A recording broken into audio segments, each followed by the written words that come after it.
Afternoon and welcome to our Facebook Live session.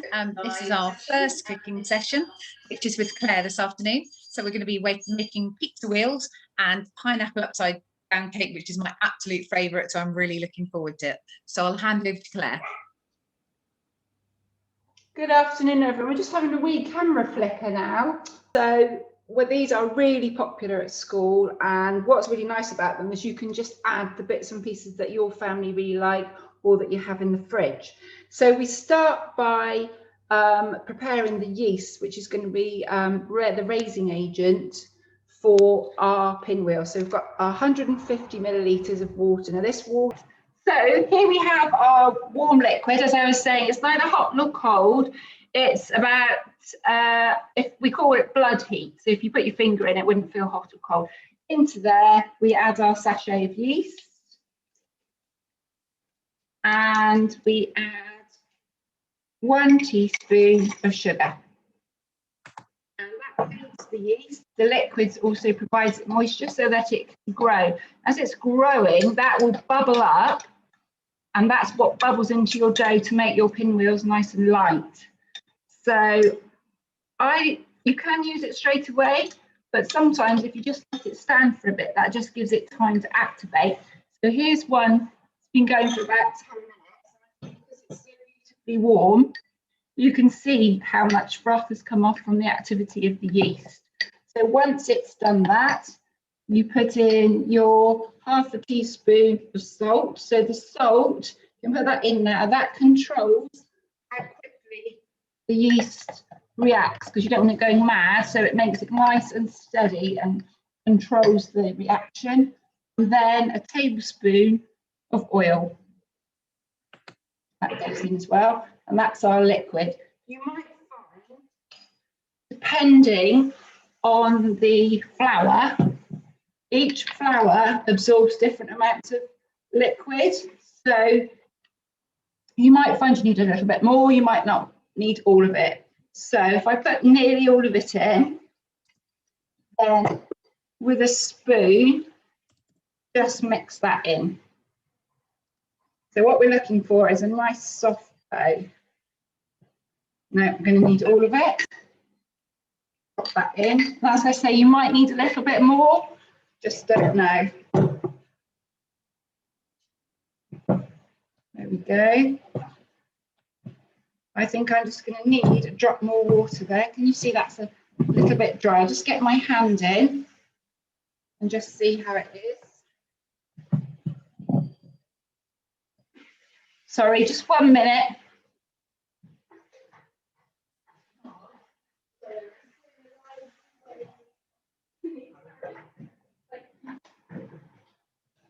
Sorry about that, someone's just hoovering.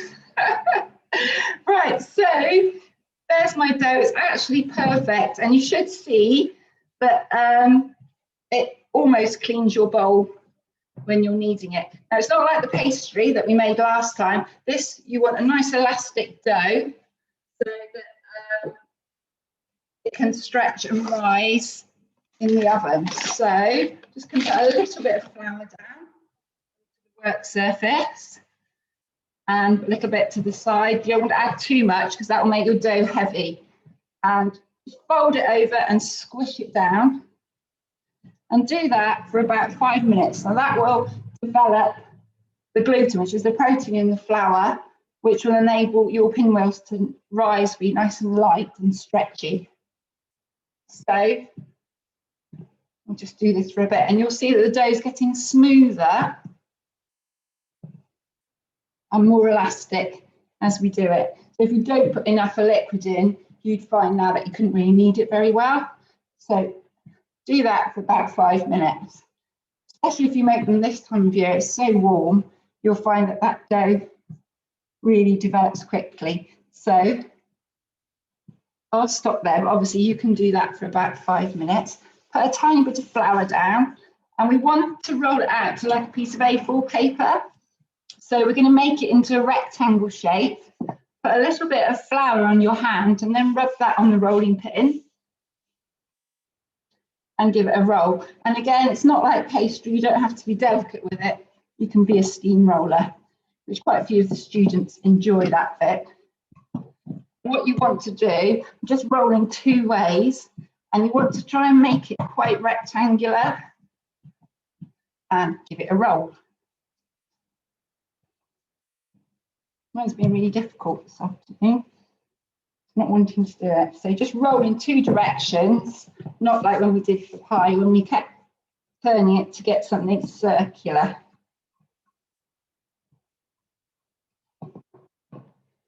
And don't be frightened to handle it and shape it a bit with your hands. Keep going. So as I say, it's about the size A4 paper.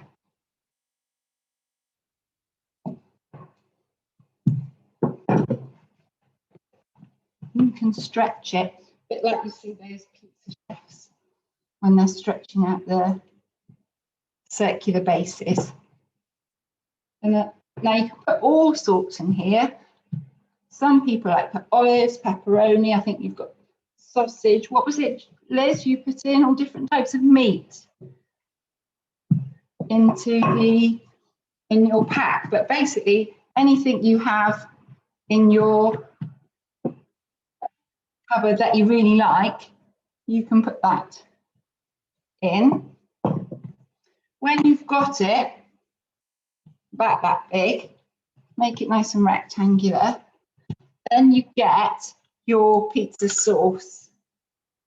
Now, someone was telling me the other day they do this, and sometimes I do it with Marmite. If you're a Marmite lover, warm your Marmite up a little bit, or mix it with a little bit of warm milk, and then spread that on, and you can make cheese and Marmite pinwheels. They're really nice, or pizza wheels, whatever you like to call them. When you have spread your toppings, leave the edge just a little bit so it doesn't all squish out when you roll it up. Then you've got your grated cheese, and spread that evenly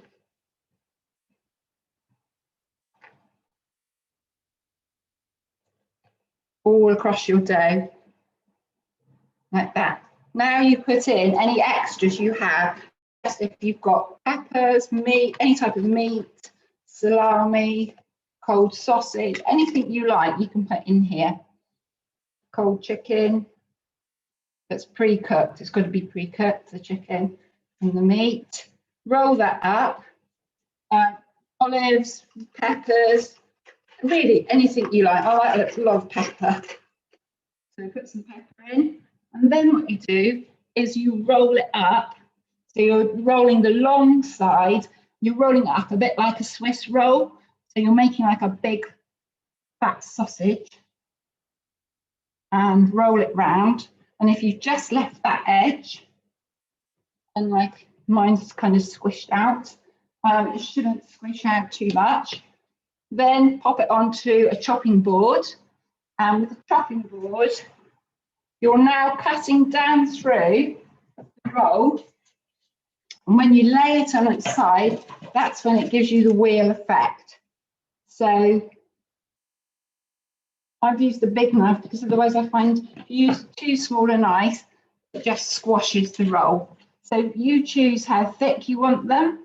If you're finding it sticks to the knife a bit, you can just dip the knife in that flour, and that will help with cutting. It'll stop the dough sticking. And then when you've cut them, got that pinwheel shape, lie them flat on the tray, not too close together.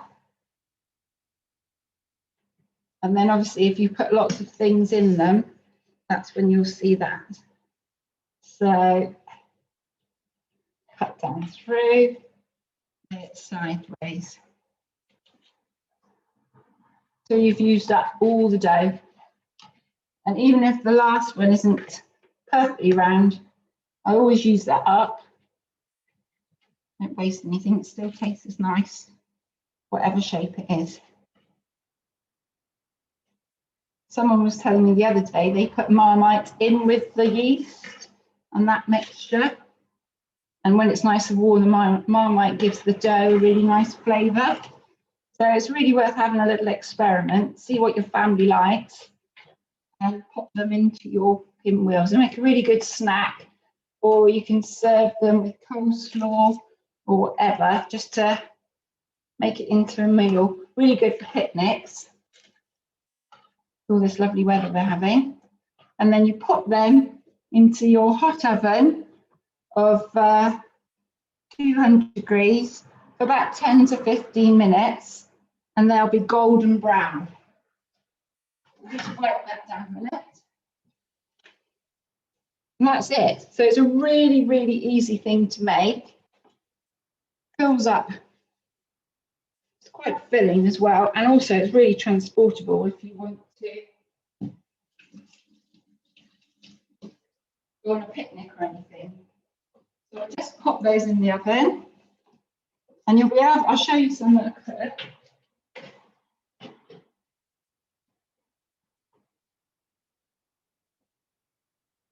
So you get that nice golden brown taste, so the cheese goes all lovely and crispy. And I've put olives in these ones, and they're really popular. So that's our cheese pizza wheels, or pinwheels, whatever you like to call them. Really, really easy and quite good fun to make. Particularly popular at school with our year 8s now.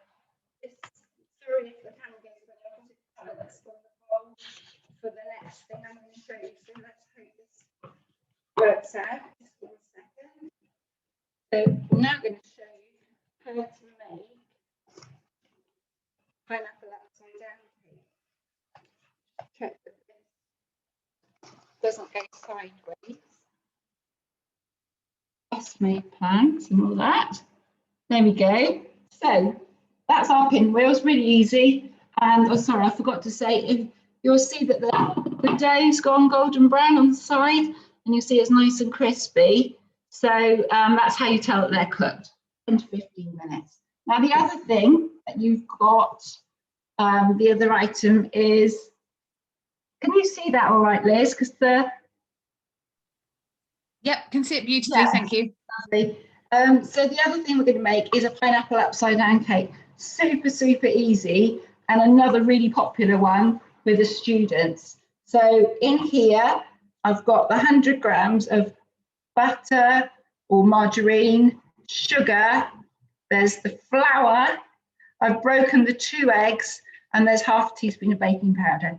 So that's all in that bowl. The other things that you'll need is your tin to cook it in, and I just cut a circle of baking paper, just drew around the bottom of the tin, and I've got a piece of paper just to rub a bit of butter to stick that down. And then I'm also going to get a little bit of, again, margarine or butter, whichever you use at home is perfectly fine, and rub that round the edge of your tin to stop your pineapple upside down cake sticking. If you've got a really big tin, you might not need to do that. And then with your pineapple, I always tell the student at school, because it can get a bit soggy. So with a bit of kitchen paper, I just drain it in a sieve and then just dab it with a kitchen paper, and that just stops the top of your cake getting too soggy. And then you can do chunks, you can do rings, it really doesn't matter. Traditionally, glacé cherries would have gone in the holes, but again, our students do really creative things and patterns. They bring chunks, they bring apricots, peaches, really whatever you have or what's available, or in our house it's what's on special offer actually, and then just put that in. Nobody likes glacé cherries in this house, so I'm just going to put those in the bottom of the tin on top of the parchment paper. Okay, so that's the first thing, really simple. Second thing now, if you've got a hand mixer or an electric whisk, perfect. If not, elbow grease. And what we're beating in here is air to make our cake really nice and light. So the more you beat it, the lighter you'll be. When you start off, it will be quite yellow in colour. I think these are local eggs as well. They're normally a lot yellower than some of the eggs that I buy. And you want to beat it, that, as I'm saying, that gets air into your mixture to make your cake nice and light, and incorporate all those ingredients together. So keep beating. Good one to get the kids involved with, because keeps them busy, always keep beating.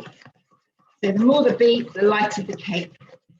So you can see already it's gone from that really deep yellow to slightly yellow or lighter one now. Then if you keep beating, it will go white.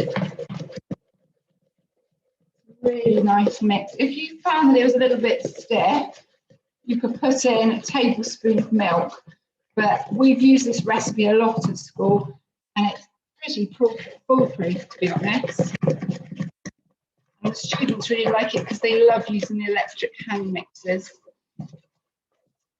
Quite a noisy lesson, to be honest.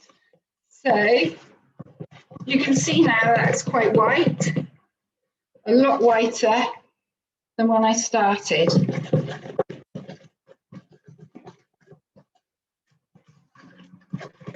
And this is the all-in-one method. If you want to, some people prefer to beat the butter or margarine and the sugar first, and then beat in the flour and eggs. Completely up to you. If you've got vanilla essence, you could put half a cupful of that in, just to add flavour.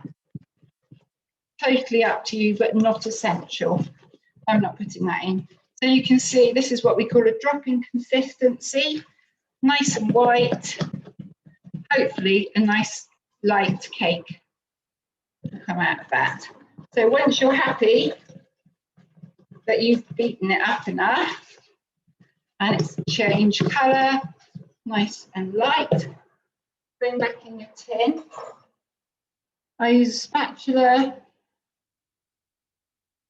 so not to waste anything, and just put that straight on top of the pineapple rings or chunks, whatever you've used.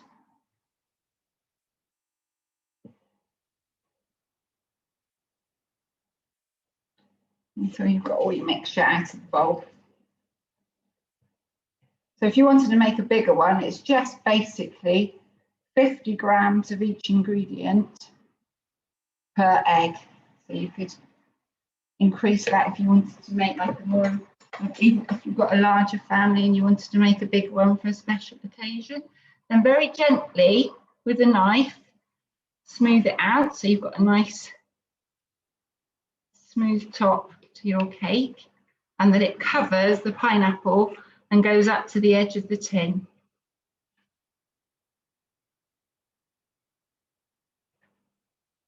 There we go, and you really don't want little bits on the side because that's what tends to burn. And this takes about 20 minutes at 180, so not the same temperature as the pizza wheels, it's a bit cooler. Now, that pops in the oven. And the way that you'll know that it's cooked is it's springy to the touch and it's that nice golden brown. So if you've got a cooling rack, really handy, turn it upside down. Hopefully, if I greased it well enough, peel off your parchment paper, greaseproof paper, or if you haven't got any, you can just, again, butter that base of the tin and that will be absolutely fine. You don't have to have that. And there's our pineapple upside down cake. Really nice with ice cream, yogurt, custard, or just on its own, whatever your family tends to like.